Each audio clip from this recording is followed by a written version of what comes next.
بسم الله الرحمن الرحيم لا حول ولا قوة إلا بالله العلي العظيم الحمد لله رب العالمين وصلى الله على سيدنا محمد وآله الطيبين الطاهرين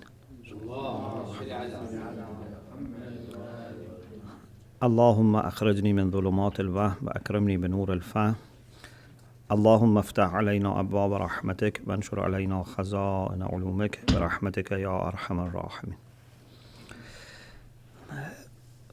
We've been studying different techniques that we can observe when we want to recite the Quran, something that can improve our understanding of the Quran, our actually encounter with the Quran.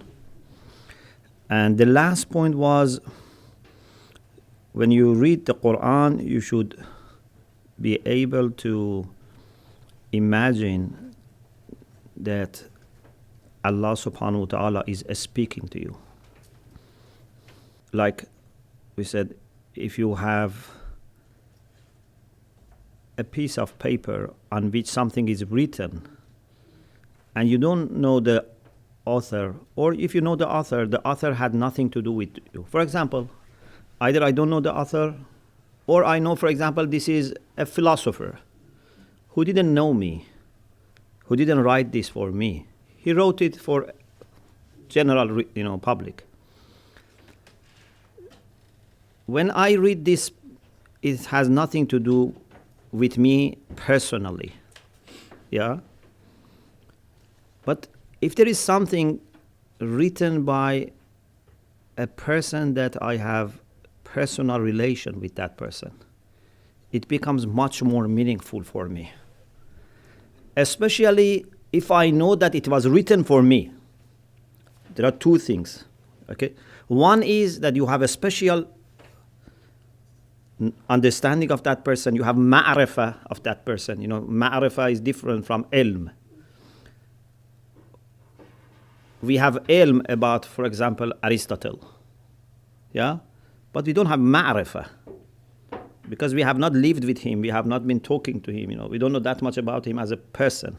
Okay, we don't have ma'rifah of him. Sometimes, for example, imagine your grandfather was a great alim. He has written a book. Now you read this. You have some connection with this that I don't have. Yeah, because this is your grandfather's book. But now imagine on top of that, if it was written for you. Okay? So he knew you like your mother, your father, the author knew you and has written this for you. Either you alone or you as his or her progeny. Okay? For example, maybe he had 10 children or 10 grandchildren, has written for all of them. It doesn't make difference that much. The main thing is that you are meant. You are addressed in this. So when you know that person personally, and you on top of that know that this is written for you and you are meant, you have another experience when you read this text compared to someone who doesn't have this. When we read the Quran, we should have this understanding. This is from Allah subhanahu wa ta'ala, that I have personal relation with him. He is my master, he is my Lord, he is my beloved. And he has meant me. We have said this before in earlier discussions, that Quran is not only talking to the first generation of Muslims. Quran is talking to all people who come, even to all humanity. And we said we have the same right, the same share that the earlier Muslims had. You remember? So even we said there are things in the Quran that Allah has kept them for people who come in Akhir al-Zaman. So if you have this understanding that this is from Allah, from your Lord, from your beloved, who has also meant you. 2 points. Then you should have different feeling. Okay? You should have a different feeling. We have this hadith, maybe I read this hadith for you completely, or at least the first part I read. I'm sure I read the first part, but I'm not sure whether I read the second part or not. In Usul al-Kafi, in Al-Kafi, volume 2, page 602. The first part is very famous. قال علي بن الحسين عليه السلام. Imam Zainul Abidin عليه السلام said, لو مات من بين المشرق والمغرب لما استوحشت بعد أن يكون القرآن معي. If all people between the east and the west die,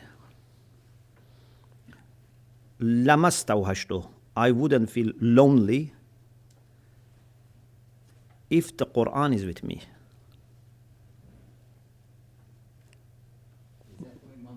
Imam Zainul Abidin. So it means that the Quran connects Imam to Allah subhanahu wa ta'ala, and he would not feel lonely. Then after this, the narrator says, وَكَانَ عَلَيْهِ السَّلَامُ. The narrator is Zuhari. He says, وَكَانَ عَلَيْهِ السَّلَامُ. He says, Imam Zainul Abidin alayhi salam had this situation, this condition. إِذَا قَرَأَ مَالِكَ يَوْمِ الدِّينِ. Okay? إِذَا قَرَأَ مَالِكَ يَوْمِ الدِّينِ or مَالِكَ يَوْمِ الدِّينِ.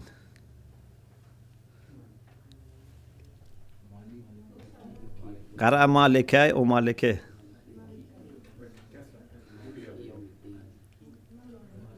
This قَرَأَ needs مفعول. So it's مَالِكَ or مَالِكَ? Pardon? Here it's quotation, so the whole thing is maf'ul, not malik. So you should just keep it as it is. Malik yawmuddin. Although it is qara'a, but the whole thing is maf'ul. So you shouldn't say malika. كان عليه السلام إذا قرأ مالك يوم الدين يكررها.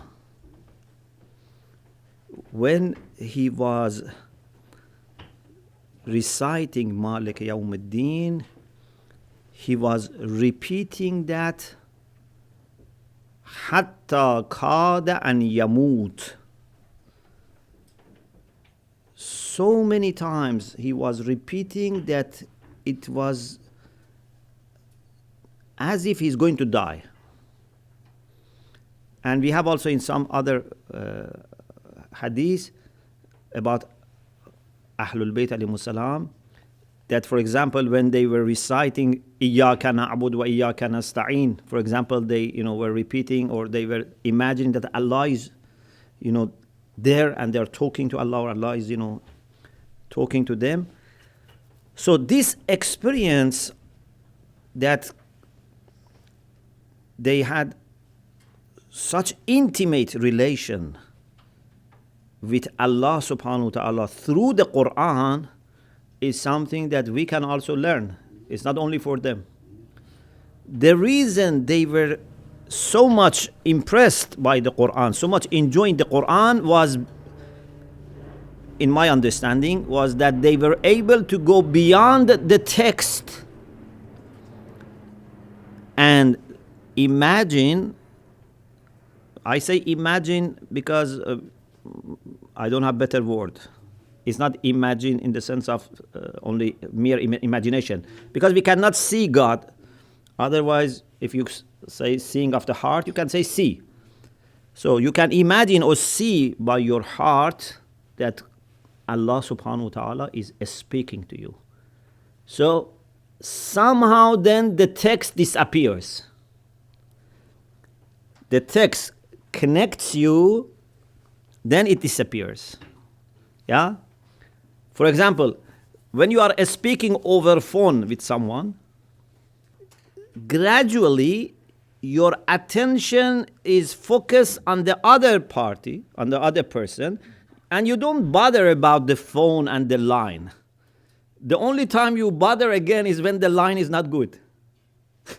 If you cannot keep, hearing properly, then you say, oh, the line is bad. Otherwise, you forget the line.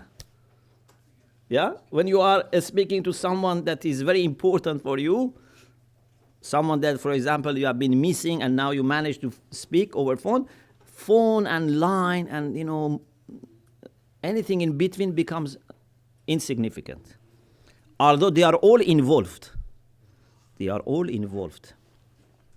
Or for example, when you are using your glasses, okay? Then you don't think about glass every time you are reading. The glass becomes insignificant. So when we read the Quran, we should reach the point that even the text becomes something very either marginal or something that can disappear, and you can feel that Allah subhanahu wa ta'ala is speaking to you.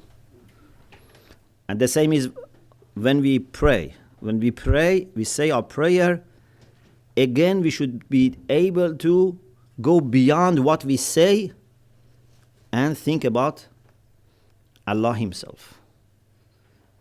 Unfortunately, many times we are just stuck with the terms and with the words and with the actions, even if we have presence of heart. If we don't have presence of heart, even we don't think about what we are saying. If we have presence of heart and we try to be focused, still there is a great chance that we will only be busy with the words and the actions. But this is not enough.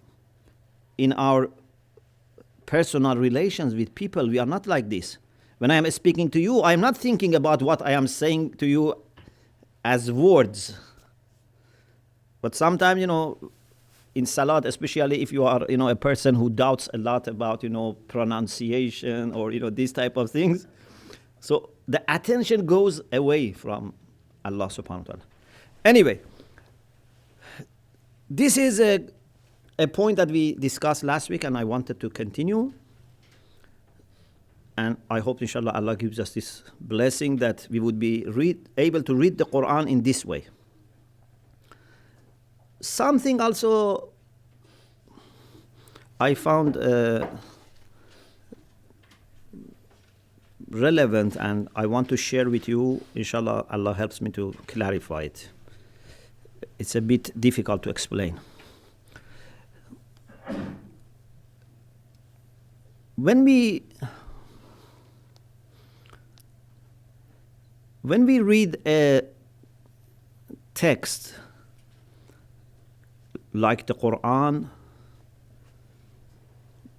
normally what we take as our approach to the text is that Allah subhanahu wa ta'ala is speaking to me, Allah subhanahu wa ta'ala is teaching me, showing me, guiding me, and I should follow this. So this is my Lord, my Master, my guide speaking to me. Here I remain as I am. Okay? And this can sometimes be very limited. I can be Mr. So-and-so who is born to this family, who is, for example, citizen of this country, has this mazhab, very little. And with so many affiliations that make you very limited.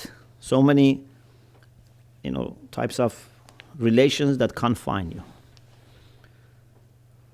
But what we should try to achieve is try to learn from the Quran how Allah subhanahu wa ta'ala Himself is and how He looks at the things. how I can gain godly look. This is different. Maybe with some examples we can clarify this. Sometimes, for example, you have a head teacher or principal, or for example, a great, for example, I don't know, role model that gives some instructions. So you read and say, okay, as a student, I want to see what he expects from me and how can I improve. Then you would only remain as a student who tries to be a good student. You would never reach the point that you can look at things and you can look at other students and the madrasa, the whole thing, in the way that he looks at them. Do you understand? There's a big difference. As a child, second example, as a child, you can see what your father or mother wants from you and try to be a good child. But this is not enabling you to understand the way that he or she looks at the family and your brothers and sisters and you. What concerns he has. Do you understand? So, there is a way that you can be a good child for that family, or you can become a person who is second to the father or second to the mother. These are two different things. You can be a good student, or you can be the second to the headmaster, to the principal. Which one you want? Do you want just to be a good servant, or you want to be Khalifatullah? Khalifatullah is different from a good servant. Khalifatullah is the one who is able to look at things in the way that the main person, who is Allah Himself, looks at the things. Otherwise, you cannot act as Khalifatullah. Okay? If, for example, in an office, there are different sections, and you are a staff member of a staff working in finance, for example. If you try to be a very good, for example, worker in the department of finance, this would not enable you to be the second to the general manager. It just keeps you a good person in that little capacity. With that outlook, you only think about your responsibilities in that department and you try to be very good in that. But you don't know and you don't care. You don't think about other departments and about the general interest of the company. Even if you want, you are not able to do so. So, for example, sometimes we have concern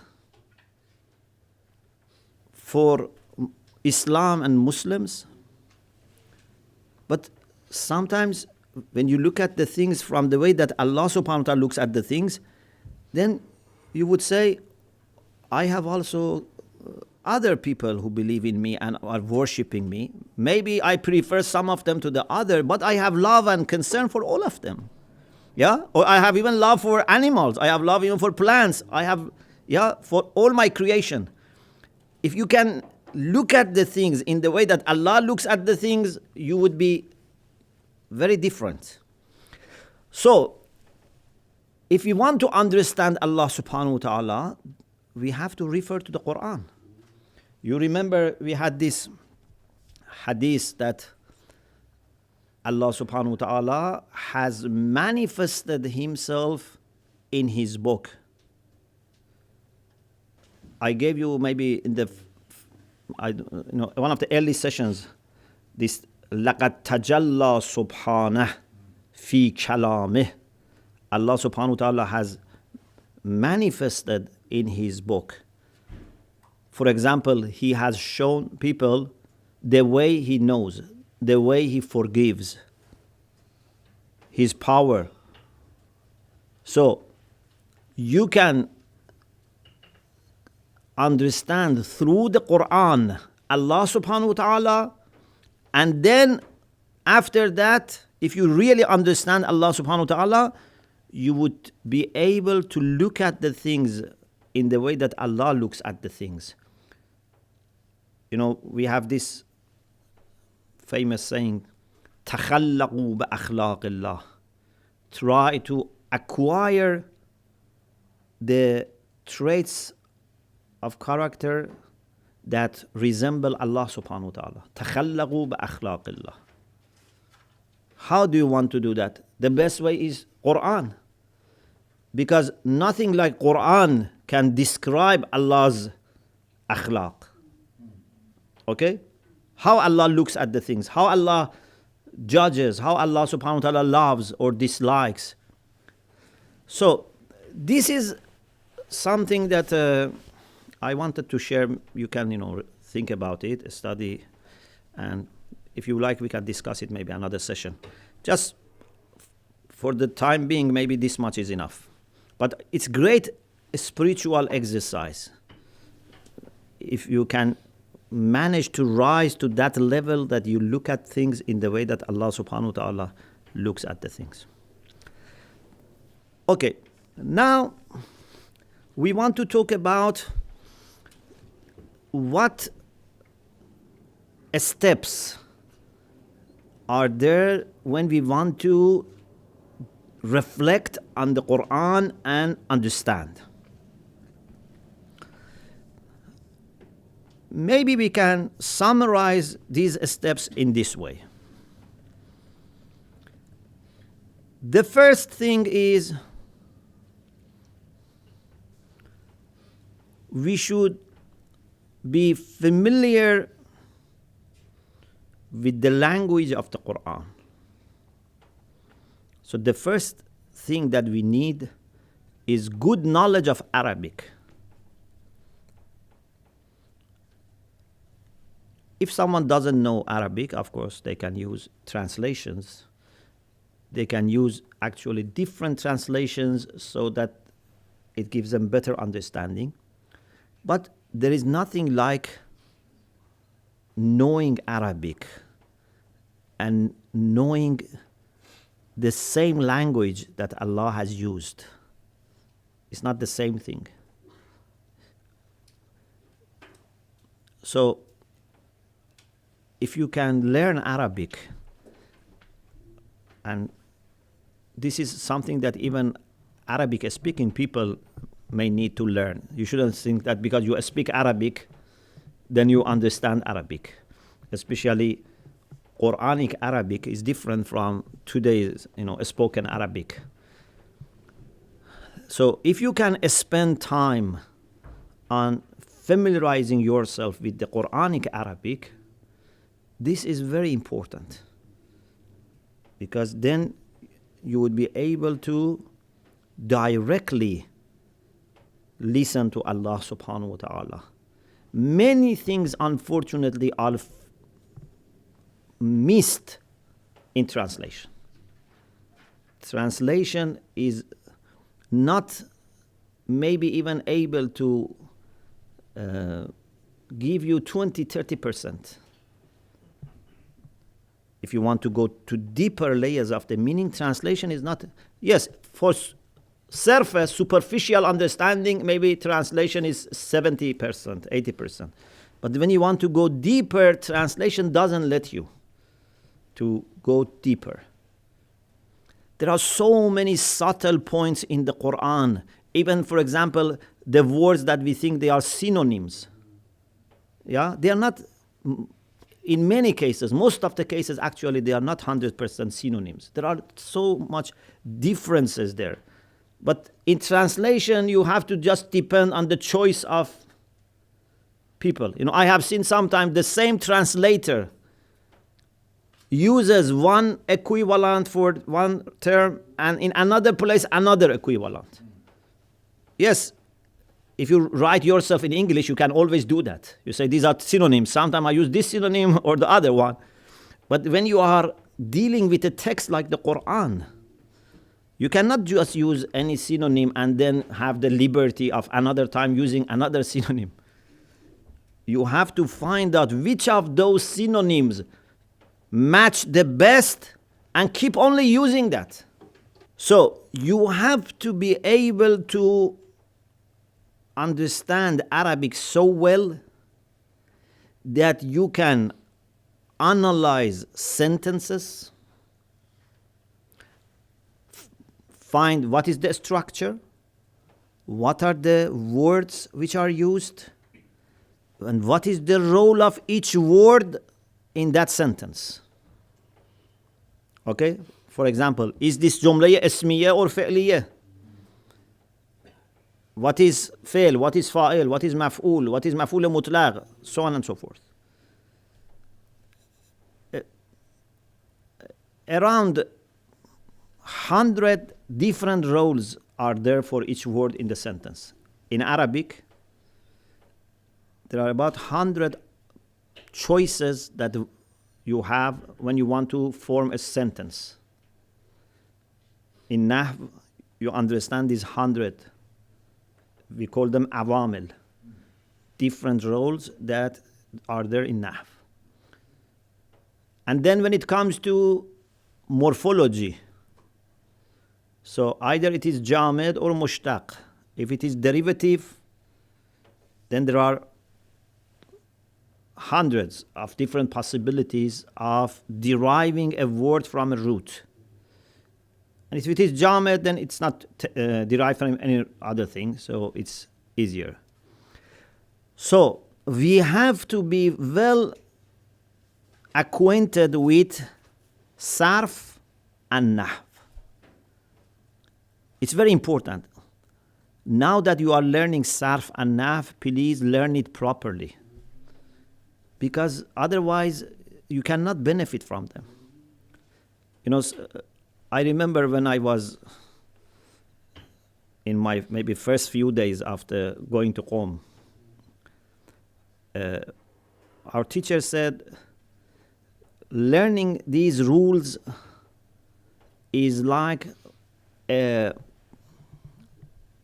knowledge that a person who is repairing a car should have. You know, the people who, for example, fix cars, mechanics, sometimes they have to go under the car. Yeah, it's very difficult to come and go, and it's very dark. And then there is a screw. They need a tool, for example, a screwdriver or another tool to open it. So before going under the car, you have to be so familiar with that tools that even without having light, without being able to say, you say to your assistant, give me tool number 4. Give me tool number 6.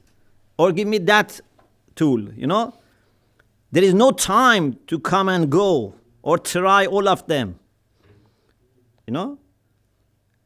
And sometimes you may even cause damage. You have to be so well informed and well acquainted with these rules that when you are in the process of analyzing the text, you don't need to go and open your book and find out what is the role of this, what is the structure of this. Is it clear? The more you advance, the less time you would have. Now is the best time for you to study, to do mubahasa, to learn these things. Especially Arabic is something that till end of your life you need, because this is a tool. Yeah? It's a tool for you. You have to know. So please learn these rules, even if they look sometimes boring or not maybe interesting. Learn them properly, because this is the way that later you can inshallah enjoy understanding Quran, analyzing hadith, and drawing many important points from them. In addition to sarf and nahv, you have also to learn balagha, rhetorics. And this is very important. Actually, the people who are very eloquent, the people who either write very good, pieces, or they speak, and give beautiful speeches, it's not just because of sarf and nahv. It's much more than that. Rhetorics, balagha. Because there are different ways of saying the same thing, and depending on all the subtle points which are there, you have to choose which one is the best for this particular case. Okay? For example, imagine if you are a politician and you want to speak in the parliament. Okay? So you need to know English, but everyone knows English. But there are people who are able to use words in the way that it impresses people, okay? And there are people who have no impact, and there are people who can speak and people hate what they say, or people feel offended. This is a very important skill, to know which words to use, which combination, where to put emphasis, where not to put emphasis. There are so many differences that you can make, and you learn this in balagha. Although in sarf can be correct, in nahv can be correct, but in balagha, they tell you this was not right for this context. For example, whether I should use ta'keed or not, emphasis. A very, very basic example. In Arabic, we say Zaydun qa'imun. And we say Inna Zaydan qa'imun. And we say Inna Zaydan la qa'imun. What is the difference? They say, if you are speaking to someone who is empty-minded, you can just say Zaydun qa'imun. Zayd is standing. If someone has a doubt, it means that he has already a question. So you put a little emphasis. Inna Zaydan. If that person believes that Zayd is not standing, then you put Inna and Lam. Inna Zaydan la qa'imun.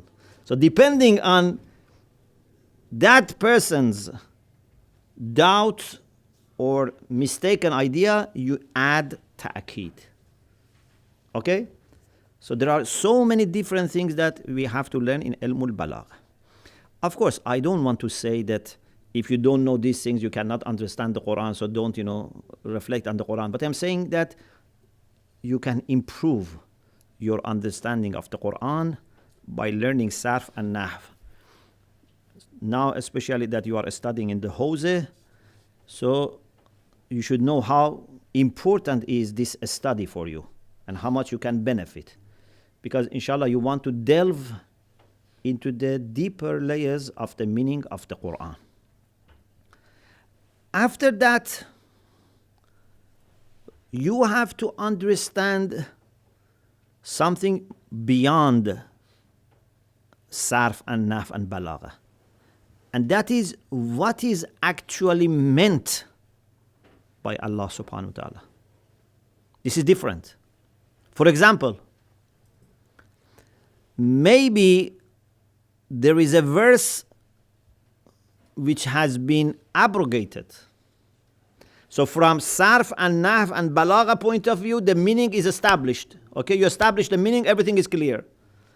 But if you are not familiar with nasikh and mansukh, then you think the ayah which is abrogated is the final ruling of Allah subhanahu wa ta'ala. Or for example, we have am and khas, general and specific. In usul al-fiqh, inshallah, you study this.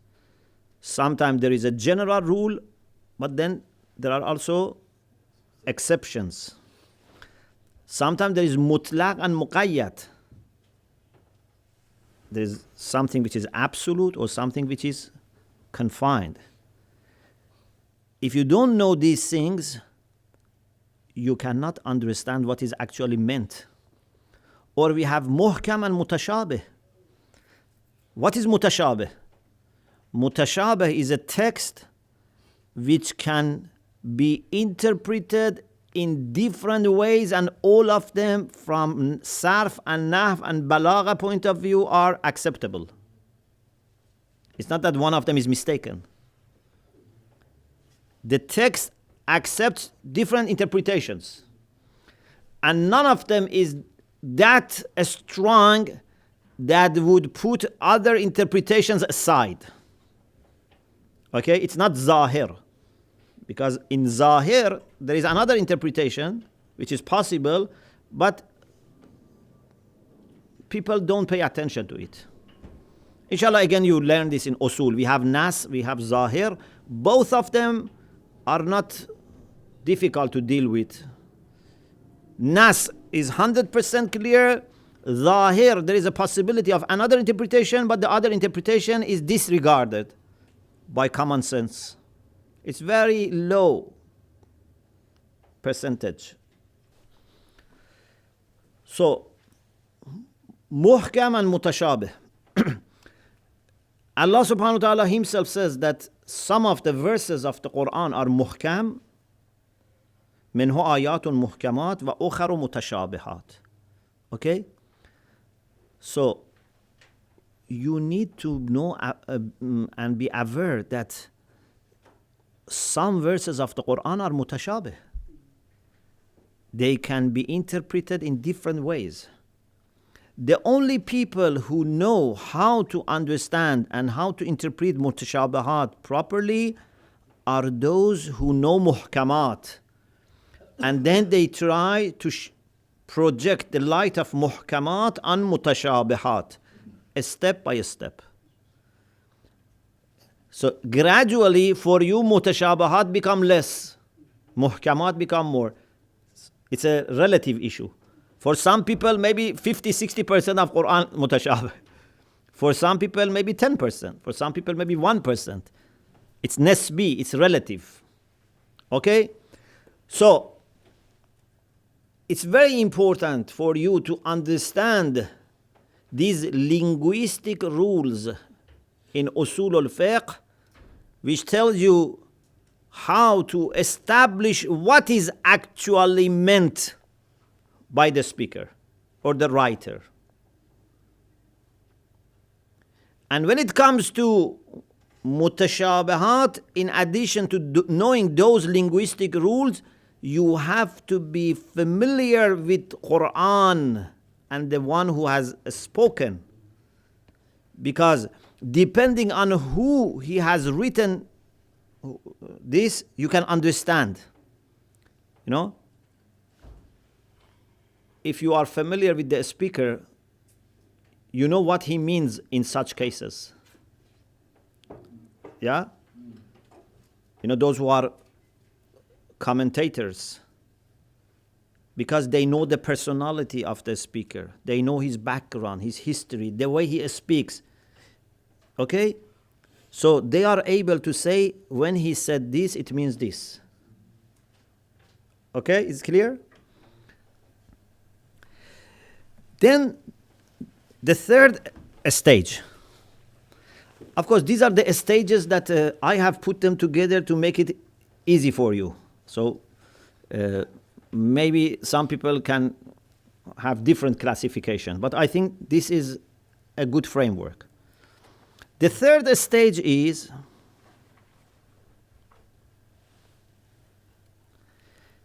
that you put Quranic verses which relate to the same subject together. Because Al-Quran يفسر بعضه بعضا ويشهد بعضه على بعض. Some part of the Quran interprets another part of the Quran. Some part of the Quran bears witness over other parts of the Quran. For example, if you want to understand when Quran was revealed, you have to bring all the verses of the Quran about this issue together. In one place, Allah says, "Inna anzalnahu fi laylatil qadr." Okay? Another place, Allah says, "Shahr Ramadan alladhi unzila fihi al-Quran." So you realize that Laylatul Qadr is in the months of Ramadan by putting these together. And also, "Inna anzalnahu fi laylatin mubarakah." You realize that this is also a blessed night. If you were not familiar, you were not able to establish that Laylatul Qadr is in the months of Ramadan. Yes? When you put these together, you can establish many things. Or for example, we say, "Ihdina as-sirat al-mustaqim." Sirat alladhina an'amta alayhim. Who are an'amta alayhim? Elsewhere Allah says, "Man yuti'allaha war-rasul fa-ulaika ma'alladhina an'ama Allahu alayhim min an-nabiyyin wash-shuhada was-siddiqin was-salihin." All the terms of the Quran are used in a way that you have a network of notions. Okay? If you are familiar with this notion, this network, then whenever you have problem, in the light of other verses, you can understand. You remember, for example, in the discussion about muqarrabin, how we try to understand the meaning of muqarrabin from two verses about Pharaoh's conversation with magicians. They didn't look maybe relevant, but it actually helped us a lot. Okay? So you should master these cross-references.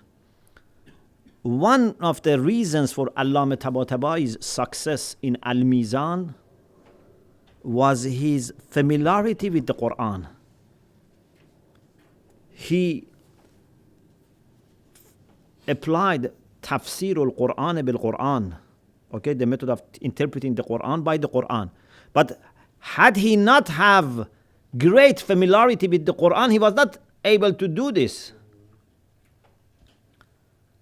But because he, mashallah, was very well, informed about the Quran, he was able. And this is also not something that you can do just by index, because sometimes they don't come from the same roots. So you cannot say, okay, it's always like muqarrabin. So it's from the same word, the same root, and I look in the, for example, al-mu'jam al-mufahras or other indexes, and I find. Sometimes it's conceptual connection. The word is not repeated, it's the concept. So the next step is to build, or it's better to say to discover, different systems that are in the Quran. Okay, you understood, for example, what is Sirat al-Mustaqim. This is only one piece of a puzzle. Try to understand what is Quranic system of education. What is Quranic system of economy? Quranic system of politics? Quranic system of, for example, I don't know, social welfare. Because Quran has something to offer with respect to all these different areas of life. You have to be so much familiar with the Quran on the one hand, and the subject on the other hand, because if you are not familiar with the subject, also you cannot understand the Quran. Someone who has never thought about, education and has not been, experienced in education cannot understand Quranic model of education. But you have also to be very familiar with the Quran, because sometimes there are very subtle points. Only a person who is very careful and very insightful can discover these jewelries. Sometimes one ayah that looks irrelevant, because it's not that, for example, the ayah has the heading of education. Maybe that ayah is something about something, I don't know, between Ibrahim and Namrud, between Musa and Khizr. For example, Imam Khomeini says, in the conversation between Musa and Khizr, there are 20 adabs that you can learn. 20 etiquettes that you can learn from that. Who understands this? If someone is not thinking about these things, he cannot discover this. Someone who has spent his life on these issues, then he would be able to discover. So, we should not be satisfied unless we reach this point that at least for my personal life, I know what Quran teaches me as a package. What is Quranic package for my business? What is Quranic package for my family relations, my community relations? No one should be satisfied unless he can understand this much from the Quran.